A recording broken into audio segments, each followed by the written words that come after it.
Hello, Rachel. Hello, Ryan. How are you? How are you?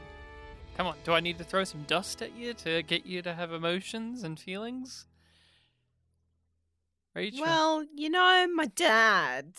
Oh, we all know your dad. He's a man who fathered you, and that we all know the Rachel's dad backstory. We don't need to go over it here. If you just say, "Well, you know how I am with my dad," we all know. Well, there may be some details in some other podcast media, Yes, you're right, but not this podcast. we all know about your dad and your relationship with him, and it really is why you have the emotional landscape that you have. Mhm. I would say that you are really good at keeping your emotions in check and putting them in boxes within yourself. That's how I would Thank describe you. my wife. How would you describe my emotional state due to my relationship with my father? Healthy. There you go, healthy. And I'm just going to have a nice drink of something that reminds me of home. Ah, yes. Now. Oh no, Rachel, now that I've had this drink, it's really making me think about all the stuff that's wrong with me and that I have more to do to work on myself. And to help work on myself, I do this podcast with you. This is really a therapy session for the both of us in which we get out all of our little frustrations and joys about Star Trek Discovery, a television series that we are rewatching, looking over again. We're in season 4 of Star Trek Discovery, the television series. I don't want to be here. What? How could you say that? I thought you loved me, and you don't want to be here? What, am I supposed to host it on my own? That's not marriage. That's not marriage, Rachel. No, I didn't sign up to podcast with you when I married you. That's a lie. That's a lie. She's lying. It's in our contract. No. It was on the ring. By the point that we got married, you had even stopped inviting me onto your other podcast. Well, yeah, because you were bringing the mood down by saying yum yum all the time. So I thought we better do it for another podcast where you can say it to your heart's content, just like Commander Nan D from Star Trek Discovery. Show is shit. They showed her in the previously on in this episode, and I was expecting her to turn back up again. No, she was one and done. Why did they show her the previously on for this? I don't know why. But either way, the steaks. she had some steaks. What, like T-bone, porterhouse? What type of steaks did she have, Rachel? Steak of your ass. Ooh, everybody, if you want to chew into my ass, give it a rating. Yum or yum yum? How do you prefer my ass cooked? Do you like it bloody and raw, or are you a well-done type of person? Oh, we'll have to find out when you contact us throughout whatever means you like, whether it's snail mail or through a pigeon. Rachel, Yum Yum was such a yumyumpod@gmail.com. Well, yeah, they know that if you look in the description, and if you already subscribed and following us and rated and reviewed the show, you guys would already know how to give us a buzz. You would know that, but in case you don't, there it is. Rachel, Yum Yum happened.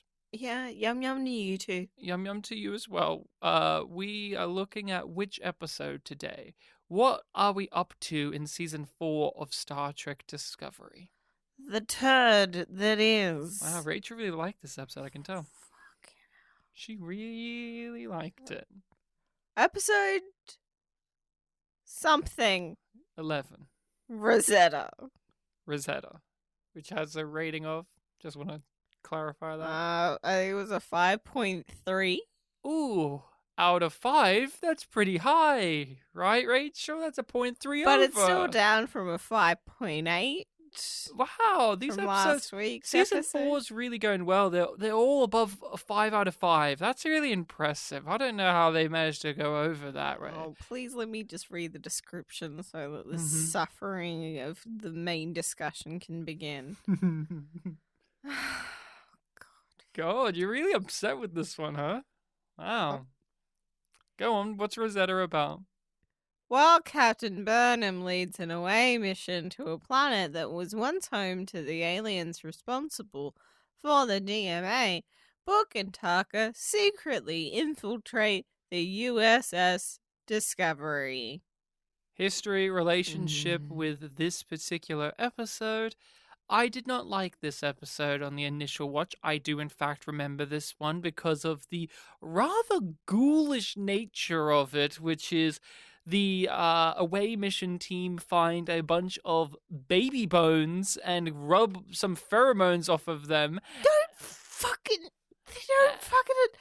And they and and and they and, they say that it's baby bones and then they don't acknowledge that it's baby bones. They're like, oh, it's a cocoon. It's a nursery. Dead It's a babies. Series of dead babies, and They didn't save the just babies. Go, ooh, love, peace. Ooh, I'm getting this from dead baby corpses and bones. And you can see why I remembered it. Because there is that dissonance too, where it's a rather ghoulish subject, but our main characters involved within it are thinking about themselves more so than the thing they're in. But they're going down there to get context. Which is and for they kings. don't. You know I had to say it. You know I had to say it. Yes. No, you didn't. You didn't. You wanted to.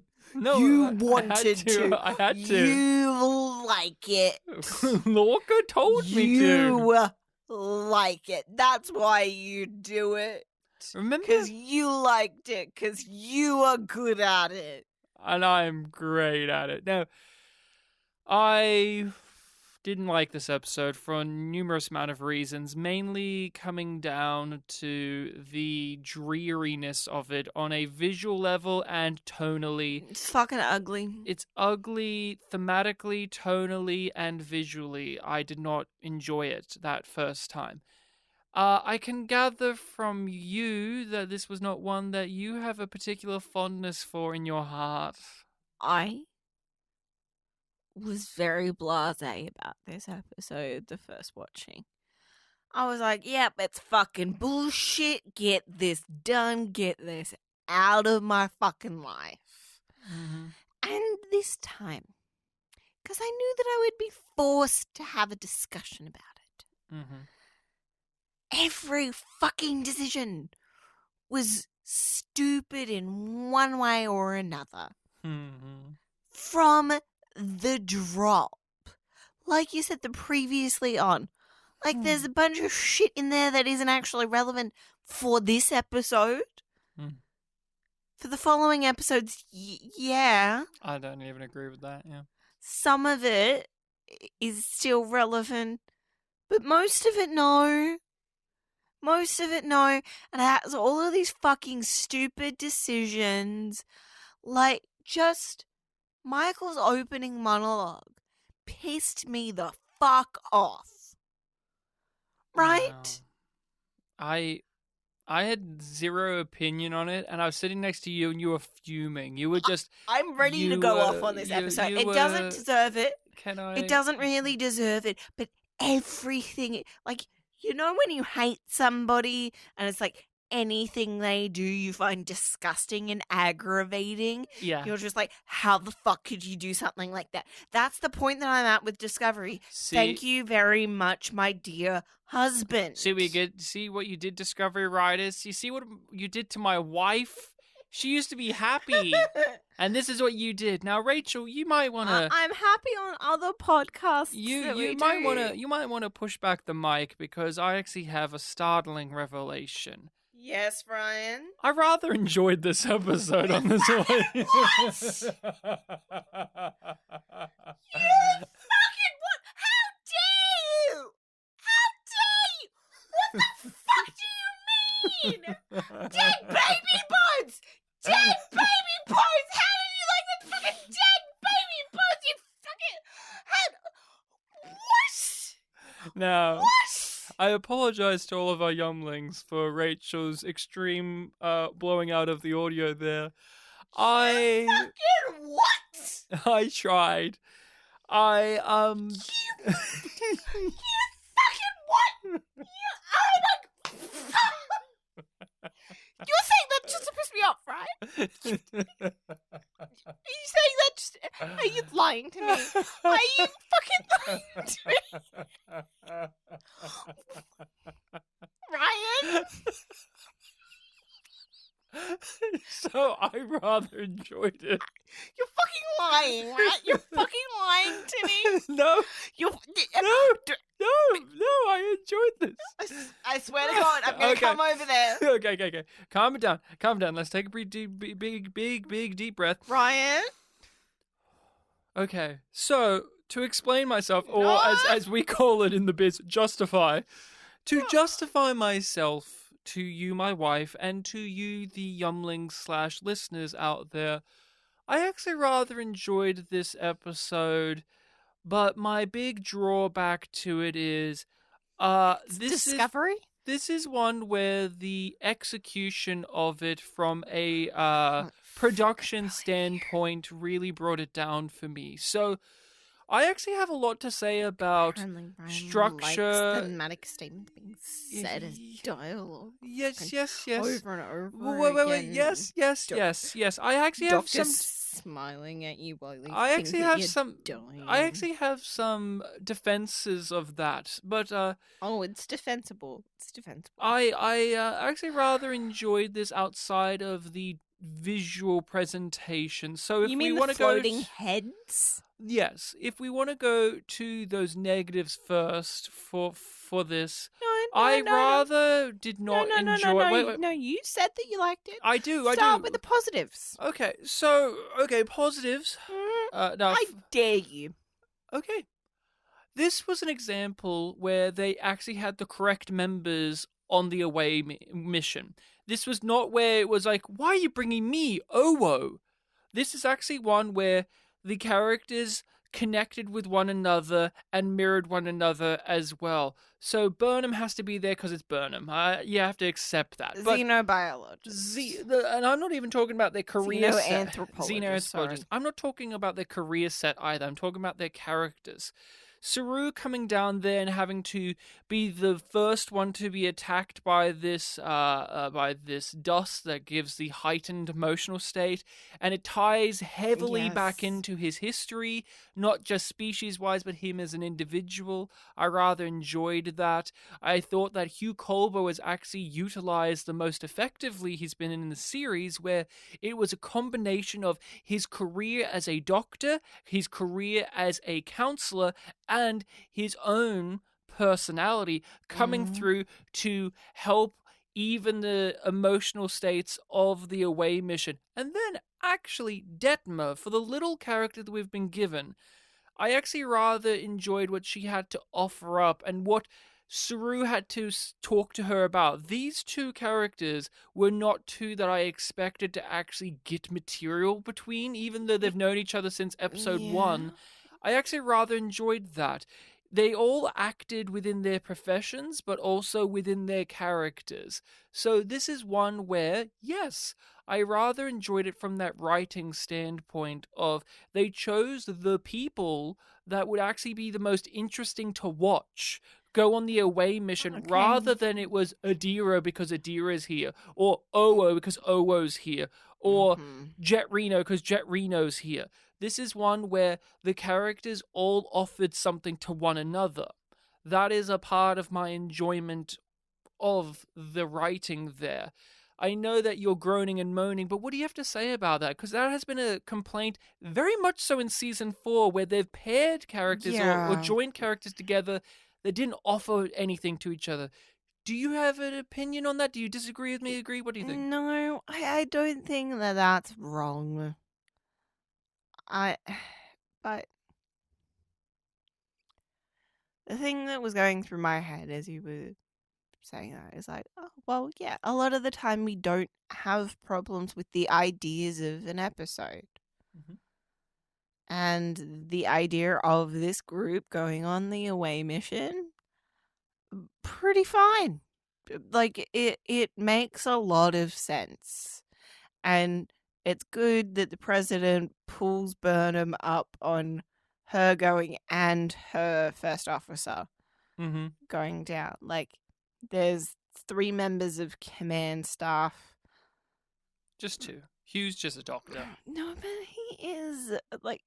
I know you want him to be, but he really isn't for some reason. No, I know that he's not the head medical officer, but he's always in the fucking meetings with the command staff. Oh, yes. If we want to go by that logic, then yes, you're correct. And also, Harry Kim is one of the command staff in Voyager because of the same reason. Bridge crew. Yes. We'll just...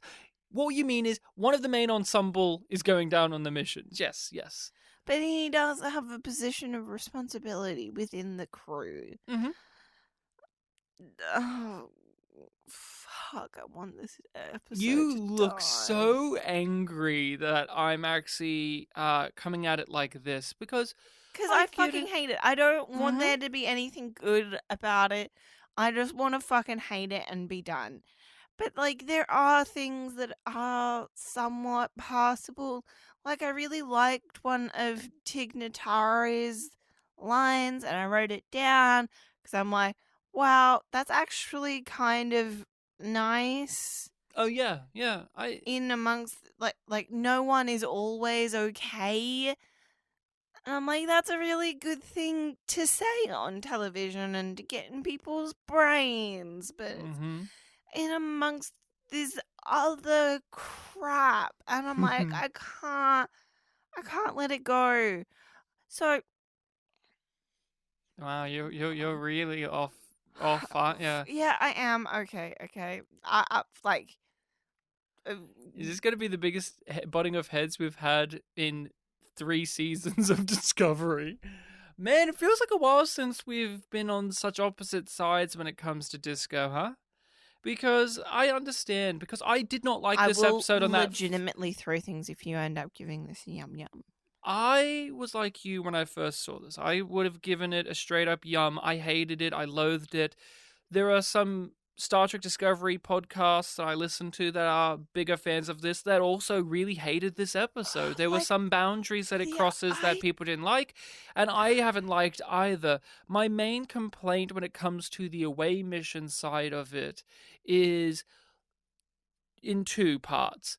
One more so than the other. The bigger part is that visual execution. The lighting, the effects, and those costumes. So many effects. And those costumes of the spacesuits really detracted from my enjoyment of what was being shown to us on the screen. Slow-mo of the suits? Yes, like when they're showing them off. Like, there is an excessive amount of slow-mo in the first 3 minutes of this episode. Oh, it's egregious. And that is where my problem lies. A lot of the problem that I have with this is coming down to that direction visually. The way that this is constructed in terms of what we're seeing on the screen rather than what is written. So visually, I really had Michael, not the 10C. I had a real problem with those spacesuits. The They're lighting fucking ugly. We have to see those actors' faces, and a lot of them are obscured. Like, it's a lot of the faces are not just well. distorted by the bubble or the visor that they have, but the lighting internally is highlighting. The angles of their face look weird. And there's a lot of shadowing on the important areas of the face, especially for 3 of the characters. One of them is Saru because he has the makeup on, so it's already hard. Then you have the 2 people of color who the shadowing and the lighting aren't really complementing either. And then Detmer looks okay enough with the lighting on her, but even then there's some definition in the eyes lost there. It was a real sticking point. Looked the worst to me. I had a hard time with Michael, if I've got to be honest, seeing how she was expressing Hugh anything. in particular. This is what it felt like to me, which is it when I looked at Hugh's face, it was a little bit too much like they've stretched his face in post to fit the glass of the helmet, so like his Mm. face is curved up against the glass. There's something about the shape of it It's just, that is off. it's so fucking ugly. I don't like the little bits of lighting that are on the suit, like on the shoulders and the legs. I'm not a fan of that either, especially when they're in those dark caves and those are the only parts of the suit that you can make out. If anything, I find those minor bits of lighting on the outsiding of the suit to actually be worse for me I than if kind there of were liked none. them. I was not a liked the fan. idea of them being their own torches. I mean, I don't mind I the thought it idea was of silly. torches. I liked the old ones though that they had where it was like on the shoulders and Yeah, there were torches out. Not these where they were just like yeah, but little I like lamps this. that were on them. Yeah, this. They're their own source of light. Like, they were like, ooh, you know what's cool? Little, Anglerfish. yeah, you know what's cool? Little lights. But I really had a problem with it on that visual end. The murkiness, the darkness that was present on the planet on the away mission, Yeah, there's and the so much shadow on the mm, planet, being like, you know what we can just do?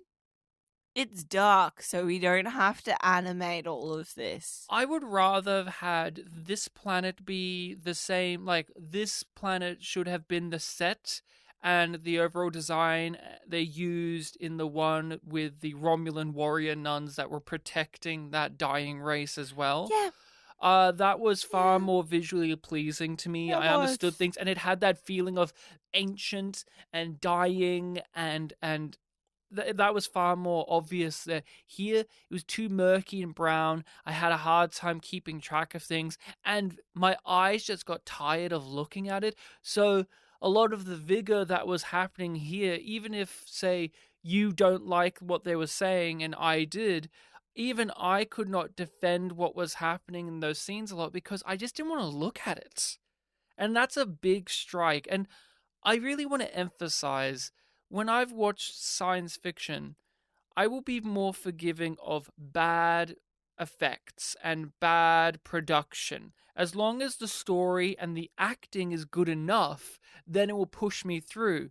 But this is such a series driven by those visuals. Those visuals, again, the visuals is the word I'm using a lot, but those effects and the cinematography and the lighting are so at the front of Star Trek Discovery that it's hard to see past it. So when they do a shitty job with it, like with the blue planet or the yellow planet, or in this case, the brown planet, you can't help but look at that. Just look at that and can't go past it. When we finish this season, I'll just remember the dead baby bones and the brownness of it all, rather than how I enjoyed the dynamics of the away mission team and how they chose the correct characters to put down there to have conflicts with one another, but also be a team with one another. That is what I won't remember the good parts. I'll just remember those parts that I didn't work, which was the things that linger, images. This is a show that is very much dominated by its imagery, and its imagery was very lackluster. Am I overstating that? Like, is that something that got to you a lot as well when it comes to this? Is that a huge factor for your displeasure with this, or is it more so the writing? It's both. It's both. The way that the camera presents these people front and center proudly as they say drivel. Mm-hmm. Mm-hmm. Because the away mission, they have to go down to this planet that they know species 10C has been on. How do they know that? I don't know. They No, have some devices nearby that look similar to what 10C use. So they go, it yeah, must be the same. no, they're near the hyperfield, and around the planet there is similar tech. So they're like at one stage Tansy maybe inhabited this world. So we're going to go down there, investigate, and see if there's anything we can find that help us communicate. We need context. Context to help us contact. Mm-hmm. And there's some hoopla about this. The United Earth lady general, they're general now, aren't they? In Dowie, in Dower, has an issue with this, but they go down anyway because the script says so. Michael knows best. Michael knows best, and Michael feels like it's up to them to go. Before we get there, I need to talk about the monologue at the start of this episode. Yeah, go ahead. You can. I'll just state this. Most of the monologues now mean and affect me zero, because there's so many of them that it is now just nothingness to me. When it happens, my brain shuts off because they're in such abundance that I can't. It's not valuable information to me anymore. No. So I don't get offended by it as much as you do. So you're very much gritting your teeth. I was there with you. You're fuming. I'm just looking at it going, what's the problem? There's two things that immediately got me fired up in this, which is that once again we have Michael in full God complex mode, having not learned the lesson of every fucking season before. Or the episodes previous to this one in the season. That is a bad thing. And then she's just like, yes, this whole thing revolves around me. Of course it does. And she's like, if I don't figure it out. And it's just like, but you were just saying before and in the last fucking episode that you need to work as a collective team and you have a fucking supercomputer that's sentient now to help you. But no, it's up to you, Michael. You need to figure it out. And it's just like, what? As a captain, you have this responsibility, and you have this expertise as a xenobio anthropologist. Yes, xenoanthropologist. But have some growth, please. Just please. Have some growth as a character. We always are bouncing off like this, aren't we? There are those points where I'm getting super mad about how Michael's arc just keeps going in circles and circles, and you're just like, it is what it is, I'm bored of it. And then I get like that, and you get angry about it. It's just one of those things where they just don't want you to notice that Michael never changes, never grows, never acts. She may develop more powers, like more rank. Oh, she's a captain now. She's saved the galaxy again. But Ryan, don't you move on. Don't you skip her time as a courier. Oh, I'm so sorry. What a magical year that was for her. And we really experience it every time they bring it up. Pull anything out of their fucking ass from that year, and they do it. They go down to the planet, and it is a desolate wasteland, which is fine by me. And I rather enjoyed the spookiness of the finding of these big bones. I get a kick out of that stuff. When it comes to science fiction, I enjoy those away missions where they go down to a spooky planet. Of the music. Again, execution of this. I am really annoyed with this episode when it comes to that. If they were less reliant on music, had less obnoxious... The music tells you first. The less obnoxious visuals or disgusting visuals and better costume design, I would enjoy this far more. But there are many episodes of science fiction TV where the production of it is still lackluster, but the overall mood of it still transmits through even underneath all of that. there are many TNG episodes that have this similar fate, but yet I still get those creepy feels. Like there's that one Night Terrors, which I think is a rather lackluster episode, but it has an overall spooky feel that I get from it. And even though it's got a lot of flaws, and that's what I'm saying, this has a lot of flaws, but oddly enough, I didn't find the flaws to be in the writing as strongly as I did in all of these other episodes this season.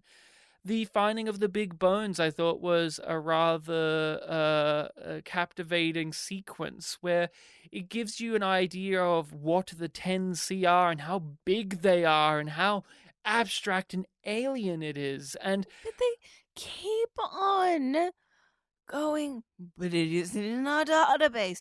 You're beyond the galactic barrier. Like, have more of the attitude that Hugh had of, like, oh, at least physics works. Yeah. Laws of physics still apply out here. That's kind of cool to know. And I'm like, yes. That's like, that makes sense as a way to approach it. We don't know what this is. So, of course, it's not going to be in the fucking databases. It's redundant information. Well, no, it isn't redundant information. You have to have that in the script so that it can justify why the stuff that is affecting them is affecting them. That's the reason for why. Bad. It's not these two things. I guess we'll never know what it is. Yeah. Or Demma has a line where it's basically like, oh, it's not these two things. I guess we don't know what it is. Well, no fucking shit. Yeah, obviously, but they don't have the luxury of just testing it out there because they've got other fish to fry. The fact that they're cataloging it as soil. When is dust soil, Ryan? I can't get over it. When is dust soil? I don't know. You can get dusty environments. And that's technically soil, but they're picking up blue dust. And then he goes, it's not soil.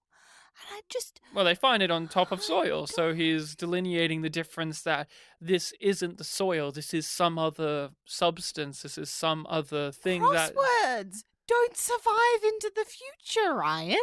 But you know what does? You know it does. According to Star Trek Picard, zip ties. But not a compass. Not a compass and not crosswords.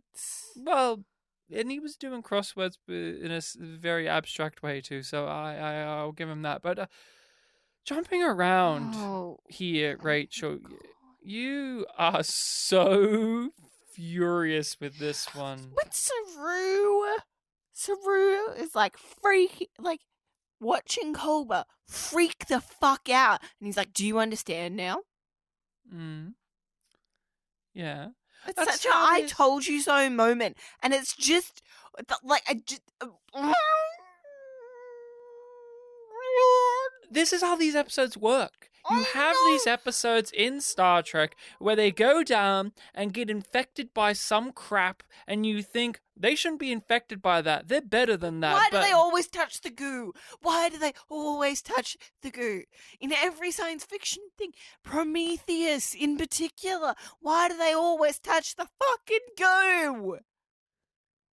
Well, here they actually went out of their way to try and alleviate that, because in Prometheus they don't wear helmets and they just stick their fingers in it.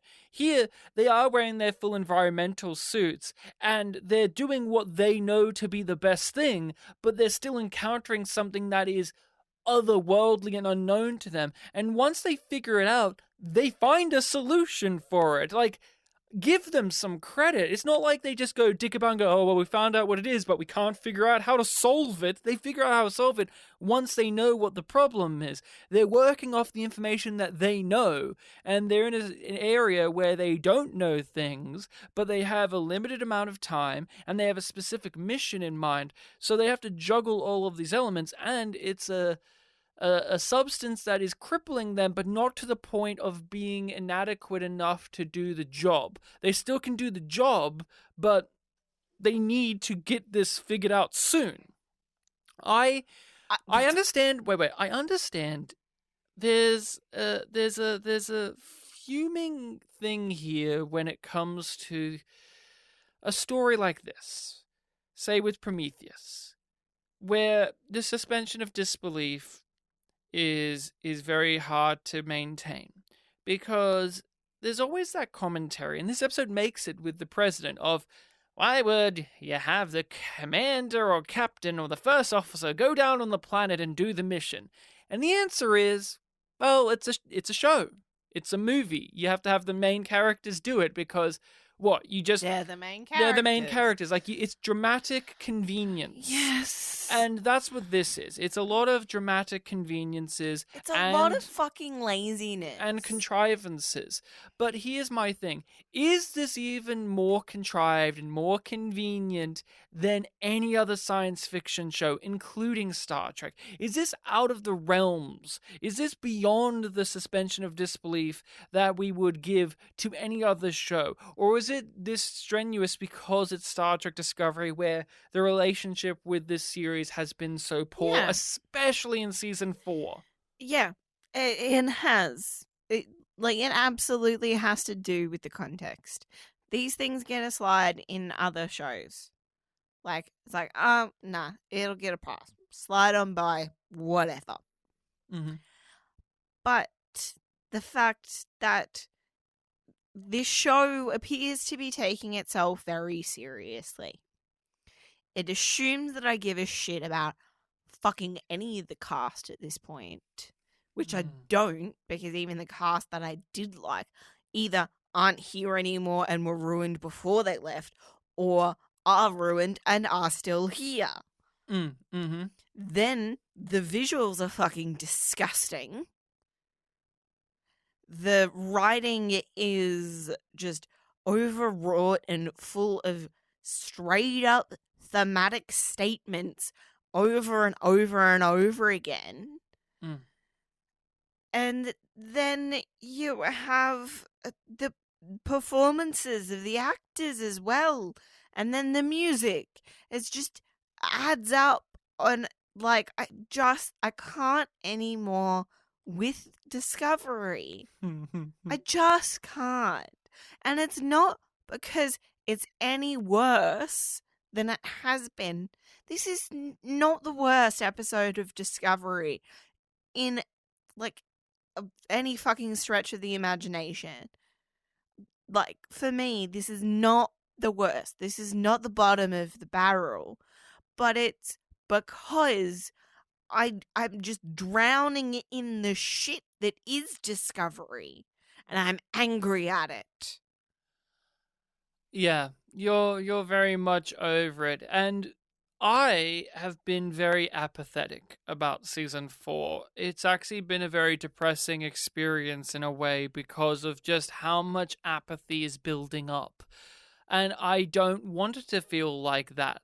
I'd rather feel as passionate as you have been. You've been a lot more vocal in your frustrations, anger, and general dismay when it comes to Star Trek Discovery as a whole, but specifically this season. Well, I've just looked at episodes and I'm just like, well, they had an idea and they didn't execute it well, the end. And it's just like, bah. Or there was the one I think it was But to Connect, that I really didn't like. But most of the time I'm just sitting here going, okay, rightio. And a lot of my central criticisms this season has been they aren't doing the things that you do in these normal shows. Like in Discovery's world, they grab these tried and true methods of the genre and they don't even follow it through. What I enjoyed about this isn't groundbreaking. This isn't a revolutionary story. This isn't anything that's blowing me away that I'll write to my parents and tell them, you gotta watch this.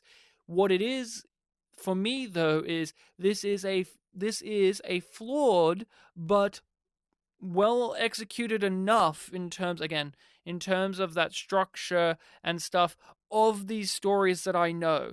I've watched so many Star Trek episodes where they have this, where they go down to the planet, they're looking for something, It's they a get bog infected. standard plot. They get infected by some crap that makes them go crazy. They have to figure out what it is, and maybe it ties into some character stuff, and we grow a Yeah. little. You have to be into those episodes as well if you're going to abide by this one, and I'm into those episodes for whatever reason. And to me, it did what you need to do to make those work. While in other episodes, like say All In, it had the caper and the poker game stuff, and it just refused to abide by any of the methods that make those stories function. This one, they did, but it's just those. This episode is much, much more simple than many other episodes of Discovery. And we have the away mission and the stuff on the ship. That's it. And there's lots of things happening within those two storylines because it's not just one person or like one character in each situation that's being focused on or a specific relationship. It's Burnham, Saru, Hugh, and Detmer all get moments. All are having a story while on the away mission. And on the ship, Book has his stuff that he's doing, getting involved in with the general. And then there's also Tarka's stuff. So even though it almost appears more simplified than most episodes, it's still cluttered and busy with all of these things going on at the same time. But it's like they have bigger anchor points. They have one specific anchor. This is the away mission storyline, and the characters are having a story that relates to the fact that they're on a fucking away mission. Yeah. And the stuff that's happening on the ship matters and is happening because those people are on the away mission. So there's a very clear A and B plot. You know what's happening. You know what the purpose is.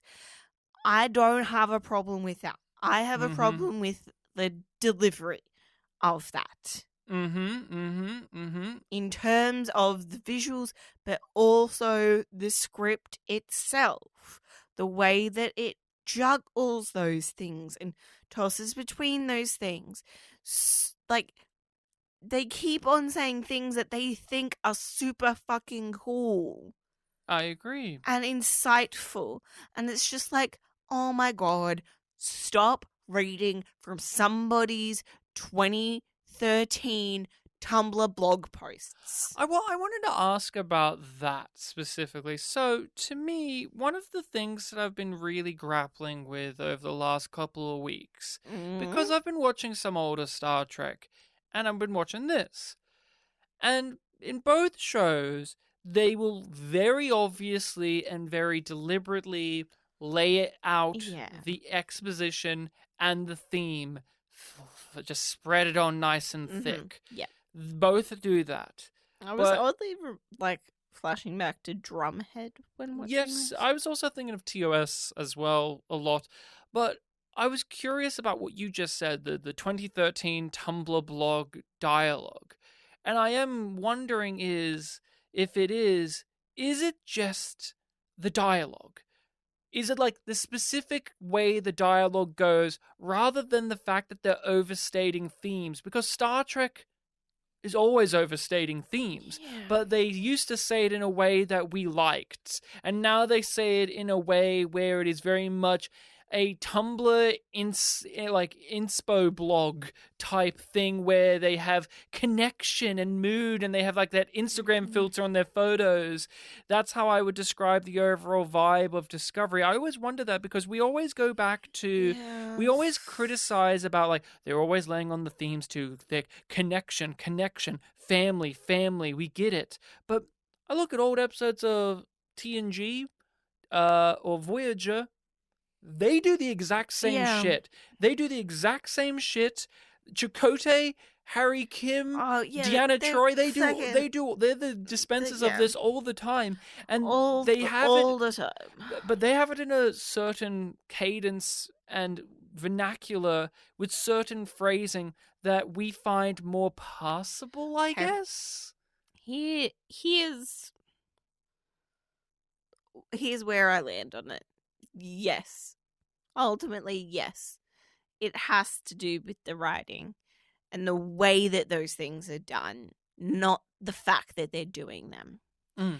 And here's the analogy that I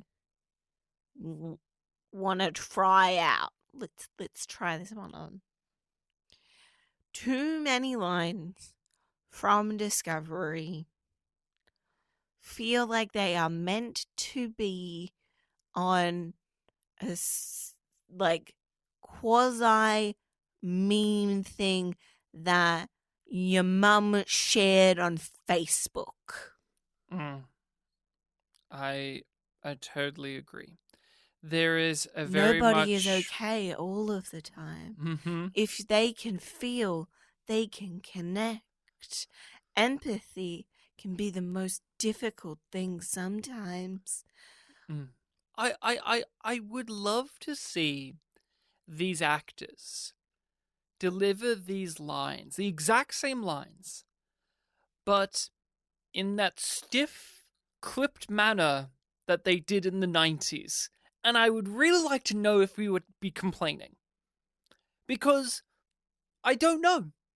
I keep thinking about if Janeway said these exact same lines, would I think they're good or not? Because that is the struggle, because we don't like the general modernness and colloquialness and overall wankiness of this. But I just was it's a thought exercise that's been going through my brain a lot, because when I was watching this, I get annoyed at the overstating of themes as well. And I get annoyed at the randomly placed jokes. And I get annoyed at when you have a scene that was good and they just keep going a little too long. You're like, oh, that was a good. Here, okay. My favorite scene in the episode, one that I think is actually very much a TOS scene. I imagine this scene happening between Spock and Jim, which is the President Rillick scene with the, I can't remember the guy's name. He's like a doctor guy. Replacement David The Cronenberg. replacement David Cronenberg guy, and he's doing the crossword. And you have that conversation between the two. Yeah. I could imagine that between Tuvok and Janeway. I can imagine that between Spock and Jim, with little to no dialogue actually changed. I thought that was actually a very effective scene. I thought that Yeah. felt ripped right from the past, especially even But with the it little made touch it of it being feel oddly. out of place. It's just like, oh, I don't hate this. I don't hate this. Why is this here? Because it's just like it is taking away from those two main plots, because we have the away mission, we have the stuff happening on the ship, mainly with Book and Taka. But then we also have the President Rillick stuff and the Adira stuff. The Adira stuff is garbage. But This one has. before we move on though, sorry. No, I don't want to move to the Adira stuff. I still want to keep on this Rillick. I do want to sort of link back to something that you were saying though about how, like, if it was Janeway, if it was Janeway delivering the almost the exact same monologue, I would not mind nearly as much, because the way that the Janeway takes responsibility for the crew but also works with the crew, I don't think she would have said the line that pissed me off so much, is that of like, I need to figure this out. Janeway would have said, like, we need to work together and figure this out.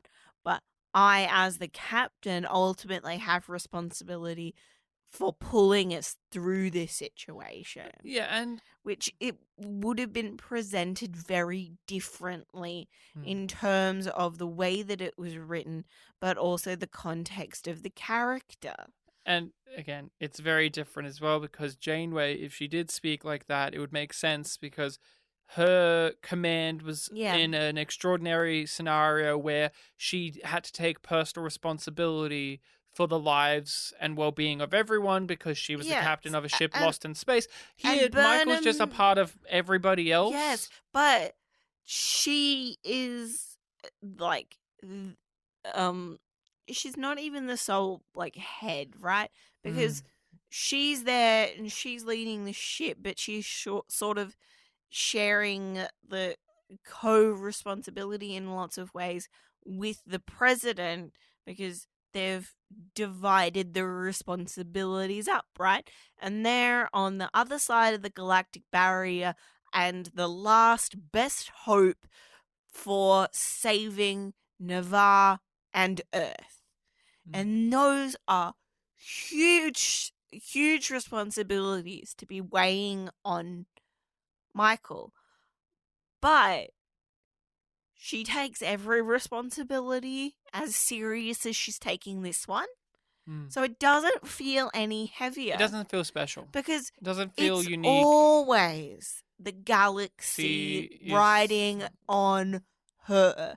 The fate of the galaxy is always in Michael's hands. Whereas the degree to which the crew's well-being is riding on a Janeway decision and actions specifically and solely is not nearly as common. I also am reminded of in Babylon 5, there was a conversation, a jovial conversation between Garibaldi and Sinclair, where Garibaldi asks him about, do you fasten and zip or zip then fasten? And he proceeds to say, like, why he's asking and having this conversation, which is, you, Commander Sinclair, are far too serious. Not everything's the end of the galaxy. Yeah. And it was the writer acknowledging that they made the main character too self-serious, too much of the, I've got to save everybody, I've got to make sure that the last best hope for peace is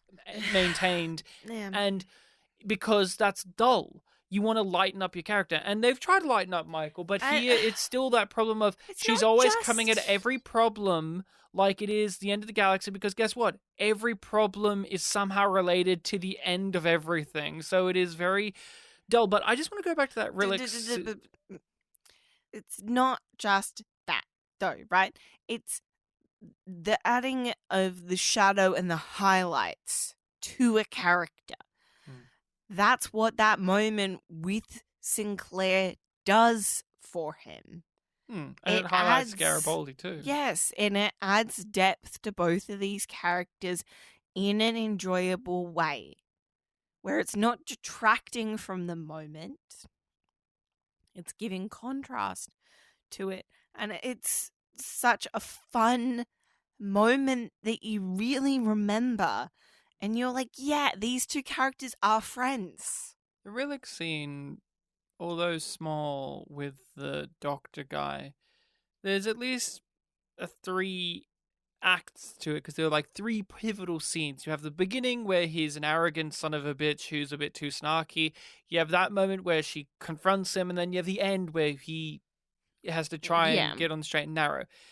I didn't find it too intrusive. I found it great. And no, I found it great in terms of those characters are ones that I haven't been poisoned to. So I enjoyed watching them converse as people.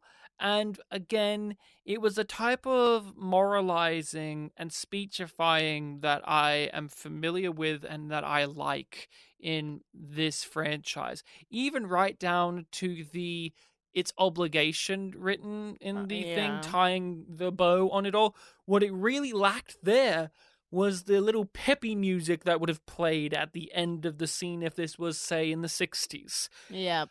It played that more poignant music. Ooh, but if this was the 60s one, you'd get a bit of that. And that's cheesy, but it isn't off-brand. And I like the maturity between these two characters where he has a point of view. He knows why he acts like this. He gives us an explanation as to why, and then she counters it. It's a mature conversation between two professionals who are in a dire straits scenario, and they are level headed and agree and meet a mutual understanding in which one of them is going to actually try and get better. And then we see him almost fail, but he tries to get better. I don't know why, but I did rather enjoy that aspect of the episode as well. Again, probably down to the fact I'm not poisoned to these characters, but It also was visible character growth and change. and there was something physical to the scene as Mm. well. A lot of times when Discovery is monologuing and moralizing, it's very I'm standing still Detached. and speechifying, or there's ludicrous action propelling it, like there's flamethrowers while people are crying their eyes out. And this was just a casual conversation at a bar where he's just like eating some food and doing a crossword, and she's literally like she's engaging with him. She's sitting there looking him in the eyes while he's too caught up in his own stuff, which speaks to character. The physical stuff there reflected character stuff and highlighted the issues that were being brought up in the scene. Discovery doesn't do that enough. They often overlook that for bullshit, honestly. The crafting a scene. The crafting of it was very well done for my taste. And I know that we're going to go away from the away mission stuff, but I cannot stress enough how fucking crazy it is that they're playing with baby bones and like there's nothing mentioned about it. Like they talk about it, but they don't actually talk about it. It's rather ghoulish, and it's a turn off as well that they're just so for a show that's all about high emotions, they really don't have much emotions about the fact that they're just surrounded by dead babies, huh? Very strange. Like, Very strange. Is each block thing that they're touching a different cocoon, or is it just one big dead baby?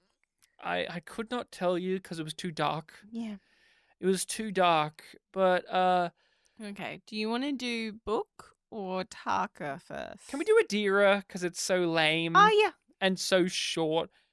All I have to say, we don't need it. Fly good. We don't need it. We don't need No. it. It goes nowhere, and we don't need it. Adira is now admires Detmer, Yeah. and it's cringy on purpose, Mm-hmm. and it takes up 2 seconds, and that's one where I found it egregious. Not needed, complete waste of time, devalues the characters involved, made me roll my eyes. I gritted my teeth every time that it came into focus. Oh, it's still happening. It's still happening. Why is it here? Oh, it's to give Adira something to do. That's it. Nothing else. We're gonna And have I Adira in guess an episode. It's like, oh, Adira admires somebody that's not Michael. Why not admire Tig Notaro? Because Tig's actually more important in this episode too, for the Adira side of things. But Tig gives the perspective. I guess you on can't it. you could rewrite it where they're getting on because they're both engineers. Yeah, and Tig gives no fucks. It would have been a chalk and cheese relationship where Adira gives all the fucks and Tig gives no fucks. Would have been really cool. Nope. No. Other than it's just something for Adira to do. What is the reason for this? Is that because I really can't think of any other reason other than we've got to give Adira something to do. Got to give Adira a fascination, a quirk of like, some sort. All of it ends up back there for me. It's just like, oh, it could be to because it's just like, oh, it would be kind of boring. We did sort of address the Grey's not here anymore. And we've also done the they're an ensign and learning how to be an ensign thing. So what's something else? What's something else? 'Cause what else can we do with this character? I got 2 words for you. Wesley Crusher. Yes. Exactly where my mind was going. I was a teenage boy, a young preteen and teenage boy watching TNG. I never liked Wesley Crusher, never related to Wesley Crusher. I found Wesley Crusher to be polarizing for myself because I wish I didn't hate him as much as I did, but I did. Because he felt disingenuous. He had hobbies that were so ludicrously writerly, and he was given storylines that I just scratched my head at as a young person, and today where I go, why? And I feel the same with Adira. And it makes me go, should we just not have that type of character in Star Trek? But then I remember I like Naomi Wildman. Naomi Wildman, young person who's interested in Starfleet stuff and science stuff, and precocious and smart aleck, and is drawn to one of our main characters, like they're like a parent or perhaps an elder sibling, and Adira's doing that too. Why is it that I not like Naomi Wildman? And I guess it may just come down simply to, out of the 3 of them, the one who played Naomi Wildman was the most charming actor to watch. Is it also we get a lot less of Naomi than those other characters. Rarely is it a Naomi is the main character of an episode. Usually the Naomi stuff is attached to one of our main characters, like 7. Usually Naomi is in a 7 plot. Yes. And we like 7 of 9 a lot. So Naomi we tolerate a lot more. And Naomi brings out an interesting and different side of those characters that she interacts with.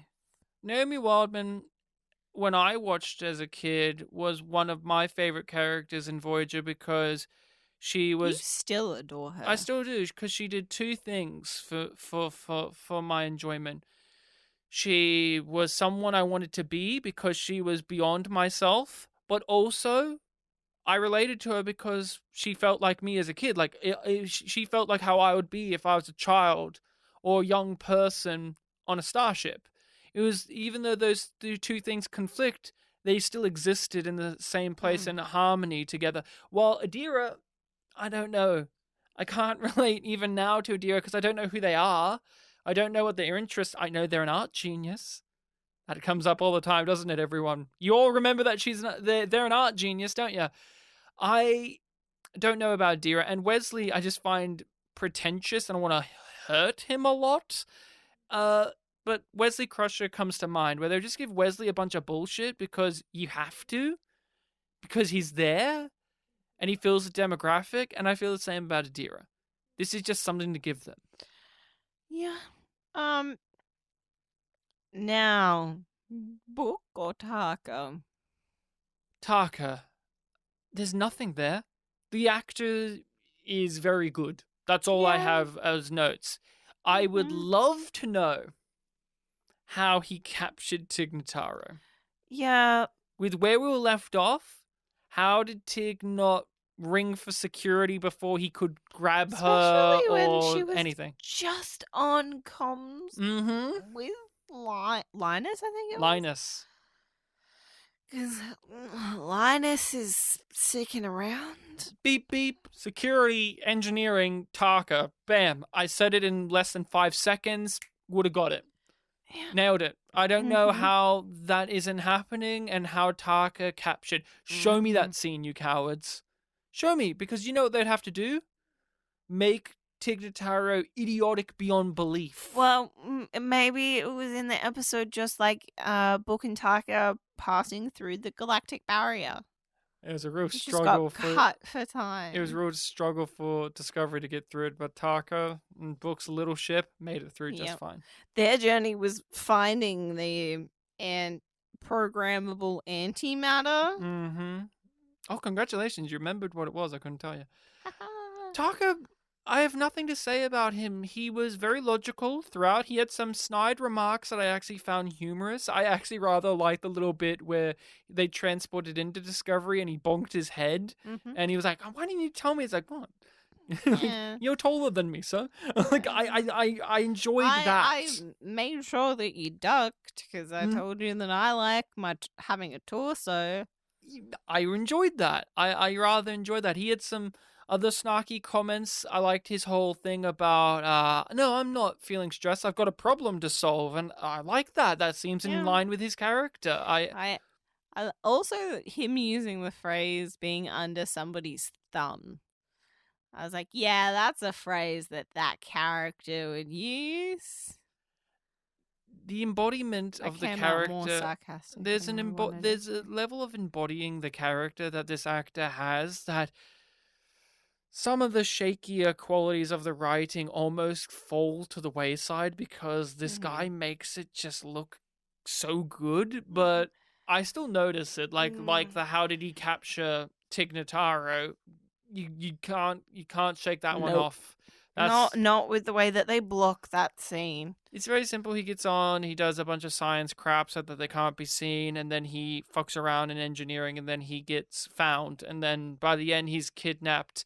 And I like that aspect of Taka where He's not kidnapped. no, He he's does the kidnapped Tig kidnapping. Notaro. What I liked about Taka is he's the type of bad guy or bad person who is all, I'm a genius, I'll sort this out, but how they sort things out just leads to a new problem to solve and a new one and a new one and a new one. So when it did end with the, oh yeah, I've kidnapped Tig Notaro, I actually like that as an idea of just like, we went on this and, well, you had your little mission and that went all fine. My mission, on the other hand, here's a new problem for us. Mm-hmm. I like that. He's the type of character where he necessitates those incidents and kinks in the story. Yes, that's It doesn't true. feel contrived when it happens through him for some reason. I don't know why. I think it's just because he's a character with a massive amount of bravado, but the universe will shit on him when it takes the chance. And yeah, like he has a tendency to end up in bad situations. Like, it's not even bad luck. It's just like ending up with the emerald chain and the way that he approached his work with the Federation also. It's just like, oh god, you think you get the short end of the stick all the fucking time, blowing don't up you? the thing, and then it doesn't even work, and then The it power gets source isn't on the even other there. side. And I like that about this villain, where every time he does a villainous act, there's no reward for him. No. It is a lesson that Discovery has learned, because other villainous characters like Giorgio or Control, they would do heinous things and they would succeed. And in a way, it always felt like the show was acknowledging, like, actually, they're cool though, or they're good, or see things work out if you're bad sometimes. And I'm not saying that villains murdered should millions, but she looked good in those boots. And I'm not saying that villains should never be able to succeed. I'm not saying that. What I am saying, though, is I'm praising the fact that for this particular villainous character, every time he does take a step towards his arrogance and ego, the universe kicks him down for it and he doesn't learn. Because that's who he is. Too arrogant for that. Book, what do you have to say? Book does things. He was your favorite character last season. Just want to touch base. How are you with Book? He's doing stuff. Yeah, I don't like him anymore. He's not hot enough to ignore the writing. No. He wore a new jumper today. You were not a fan of that jumper. I think it just threw me because I've never seen it before. I was like, where did this come from? Yeah. But it's like, oh, he had time to change outfits as he went through the galactic barrier.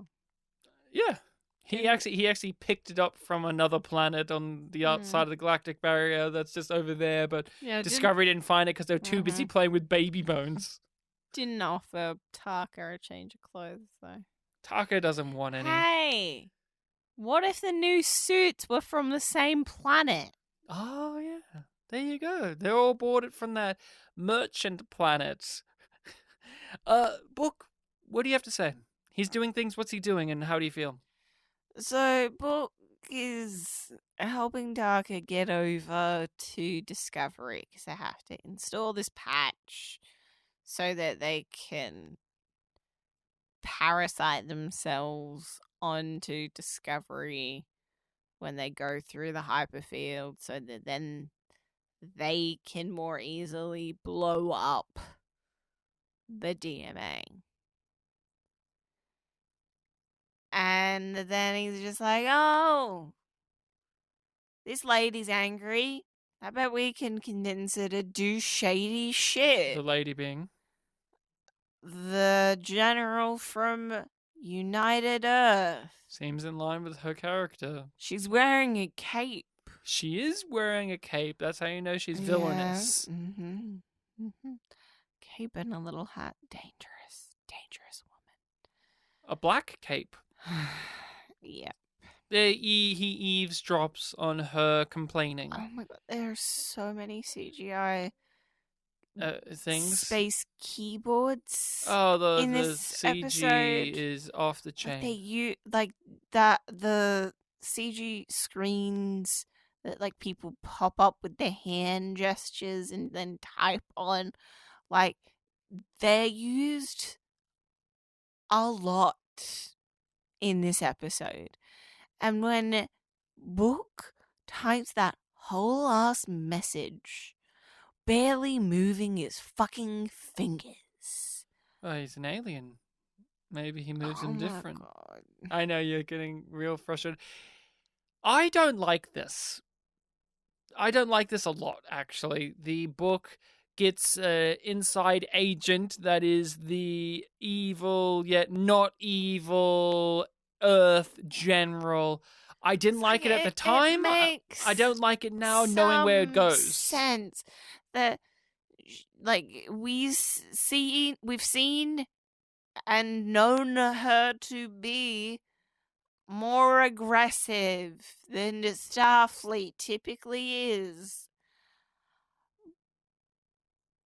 But it still doesn't feel right, even though they try and sidestep it by being like, nah, I only agree to this on the conditional that it's a last resort. Like, it's gotta be a backup plan, but I'll be your backup plan anyway. And it's just like, get with the fucking program.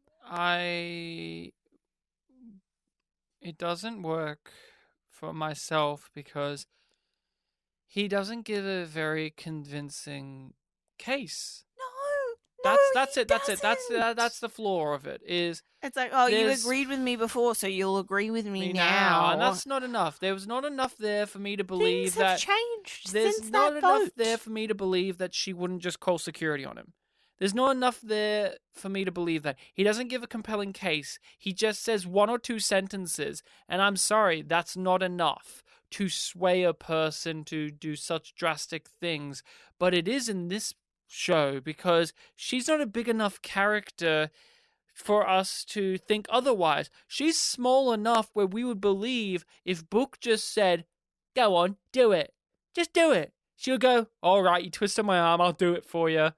She's that small of a character where we, the audience, could potentially buy that. But if he was doing this to, say, well, to Saru, you wouldn't believe it. You would go, no, Saru would hand him in unless he made a really compelling case that would cater to Saru's thing. But here's what we know about her. She's an untrustworthy, ignorant, but also noble and brave and smart and good person. But she's also biased and she's fearful. these are things that we know about him, but they're very, very, very broad out strokes. Mm-hmm. They're very broad strokes. So you can easily manipulate that as a writer. But Yeah. if he had to talk to literally anyone else, like if he had to talk to the president, if he had to talk to David Cronenberg, if he had to talk, like, I'm just naming characters. Not David Cronenberg, No, even. I know. Yeah, no. Well, he's different because he's also a bit broad, and we don't know him too well. But like, if there's other characters, like even President Torina, if you had to talk to these people, you would actually have to write a very compelling case. But since it's this lady, where there's just enough, where You if he can just says, blur it, you can fudge it a bit. yeah, if he just says, "Trust me," she goes, "All right, but only if you do this noble thing. If it doesn't work out that way," and he goes, "All right." I don't like it. It's lazy.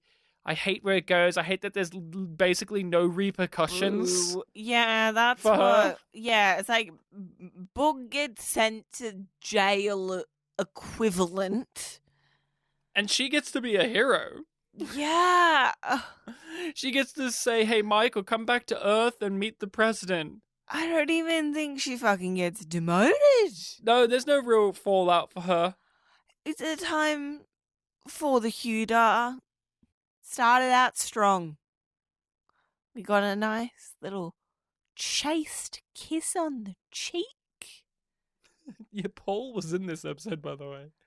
Paul was there to witness Adira's embarrassment. Oh, and And they didn't do anything with that. After he embarrassed himself, was it last episode? And he's just like, my dad wasn't really there for me, so if I'm overbearing, I'm not going to say sorry. a lot of missing dads, huh? Michael's dead dad, Detmer's weirdo dad. Depressed dad? Who knows? He may have bonked his head real hard when he flew and he didn't sort it out by flying fast again. Maybe that was his But they trauma. also acknowledge PTSD therapy. Oh yeah, that's why she's really good at putting the. But Hugh, I enjoyed him. I thought he did very well. If this was more of him in the Awkward show, then timing of smiles, of course. I didn't find them out of place as often as in other episodes. There were moments where he was smiling where I thought, okay, this is a comforting smile, a reassuring smile, saying, hey, it's okay. I was fine with that. He was I just good would enough. not like that in my doctor.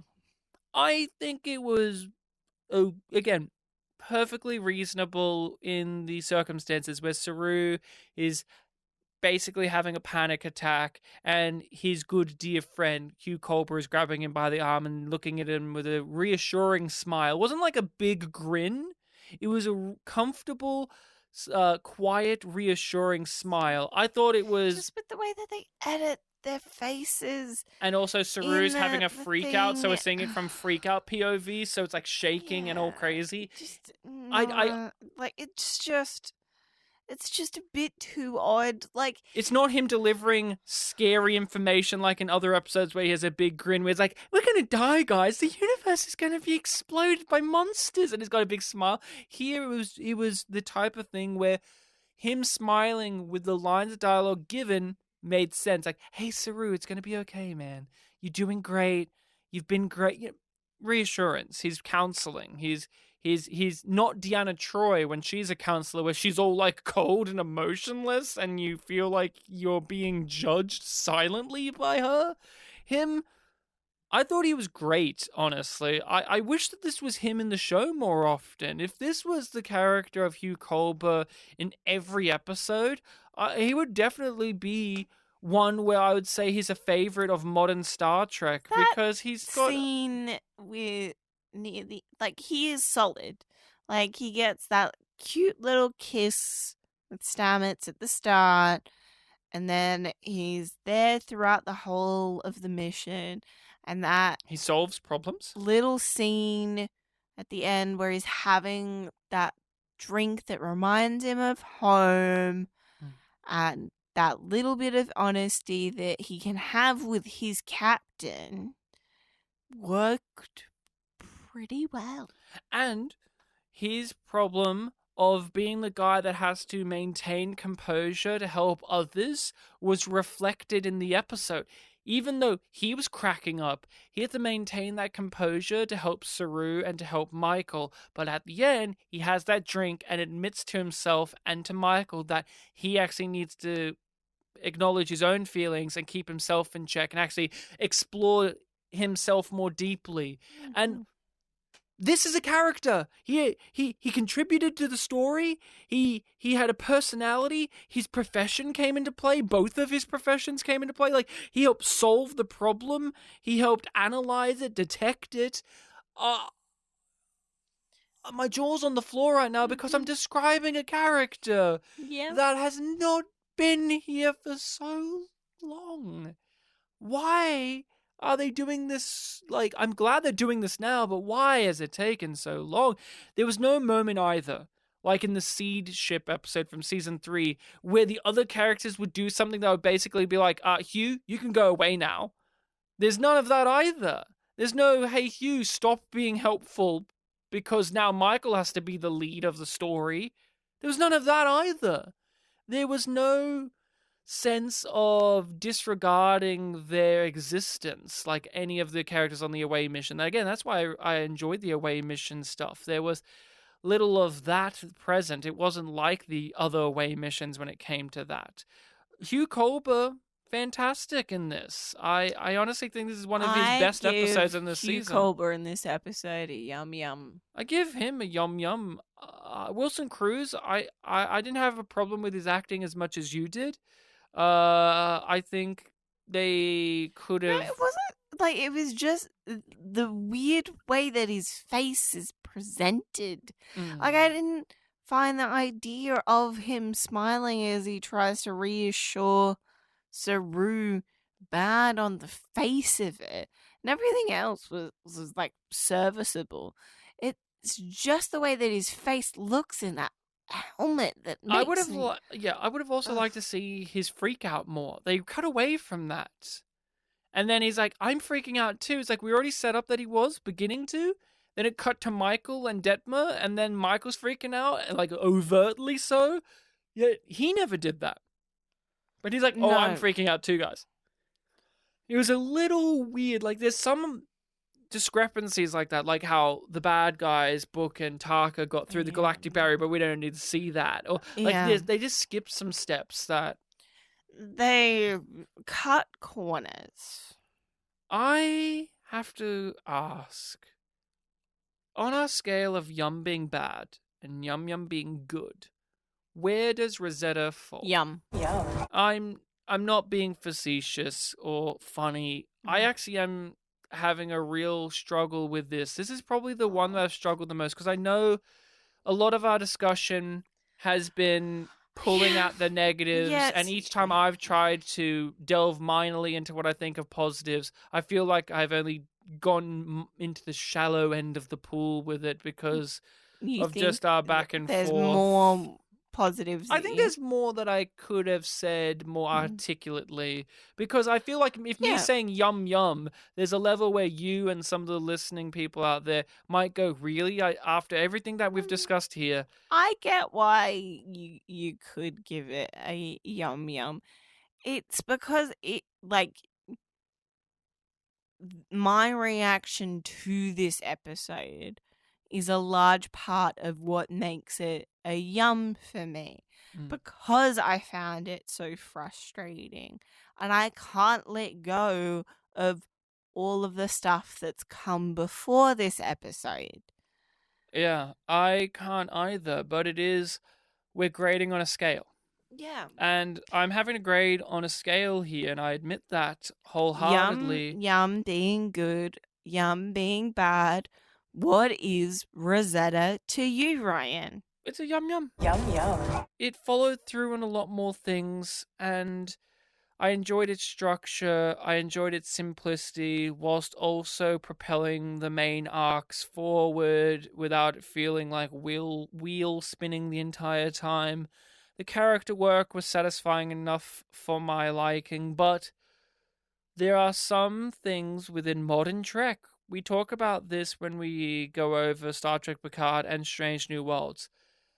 There are some things in the modern era of Star Trek that will not wash out. They will stay. the way that the camera lingers, those lens flares, the abundance of music, and that weird specific dialogue that modern Trek has. Those things are going to stay. We may not like it, but they're going to stay. We like Strange New Worlds more than we like this, but Strange New Worlds was guilty of all of these things that we've just talked about in this episode too. There's just a part of the DNA of modern Star Trek that will just not be altered. And that's how I'm forgiving more so of this episode, because these things are present, but I don't find them as turbo mode aggressive as the previous episodes of this season. I would not say that this episode was written by cowards like the last one, where we came up with so many other ideas of how the story would go. This one, I have no other ideas of how the story could go other than you could have eased back on this thing here and this thing here Cut this thing. and shot it better, lit it better, had better special effects. But that is, once again, I go to... I don't disagree with a lot of what you've said. But for me, in the balance of things, it doesn't outweigh the bad.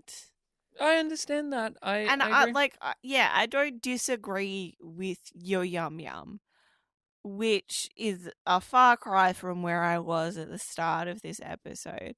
So I'm hoping that you've managed to convey yourself effectively to the Yumlings. Oh, I'm sure. I'm gonna get comments. You are. I'm gonna get comments being like, "How fucking dare you? You just didn't want to give a whole season yums." Which isn't actually true. I was actually kind of looking forward to seeing if it would happen. Yeah. I just can't go against where my heart lies. I change. We're on a curve here where, legitimately, we're now near the end of season 4. In the total of Star Trek Discovery, would you say there are many actually good episodes? No. I think, looking at it all, there's 2 good episodes. Yeah, not many. I liked 3. I liked the Harry Mudd time loop episode. I liked New Eden.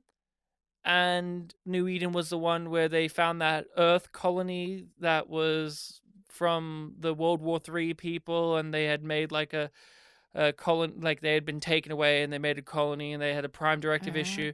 And I liked Far From Home, the one with the Old West Saloon, and Saru, Giorgio, and Tilly had to deal with that.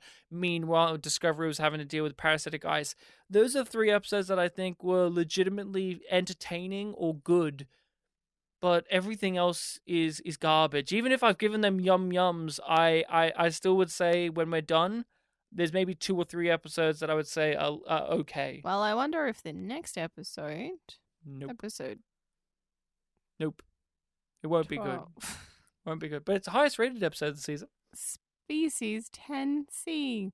As the DMA approaches Earth and Navarre, Captain Burnham and the crew of the USS Discovery attempt to make first contact with the powerful species responsible before it's too late. You can contact us at your local vendor. Just walk up to them and go, "Do you have the yum yum? Do you have them?" And they'll go, "Yes, we do." And they hand you little yum yum treats, little yum yum moments. They reuse the same mug a lot, like cup, a lot in this episode. That was... And I don't understand why. And you were like, "Oh, well, DS9 has its mugs." But it's like, it feels like product placement. It feels like the toothbrushes did. And I just wanted to get that little gripe in before we go. That was a yum yum moment for you. Fully into the outro. No, they're like, "Oh, you must be, like deep in thought or something to, not care about Klingon warriors." The steamed bananas thing was the yum yum moment, because I was like, are we really gonna do this? And they didn't even show us them, which was the disappointment. Cowards. I know, it's probably a Star Trek Lower Decks reference. Don't care. They should have shown us this in live action, you cowards. You can yell at me at your local social medias under YumYumPod or YumYumPodcast, or your foreign social medias. You can email us at yumyumpod@gmail.com. Support the show at Patreon, YumYumPodcast on Patreon. Yeah, and then you can insult him on the private Discord. We have an abundance of content on there. If you want to financially support the show, you can do it there. If you haven't rated and reviewed Yum Yum Podcast on your podcast hosting site of choice, you can, and you should. And the fact that you haven't makes me I'm not angry. I'm just disappointed, okay? Just disappointed. I'm as disappointed as the fact that Nan was not here today. I'm very disappointed that they didn't bring her back. I really think that she would have loved to play with baby bones. She would have grabbed the baby bones, taken her helmet off, and licked them and said, "Yum yum." That's how this episode should have ended. With baby ribs? Baby back, baby back, baby back ribs.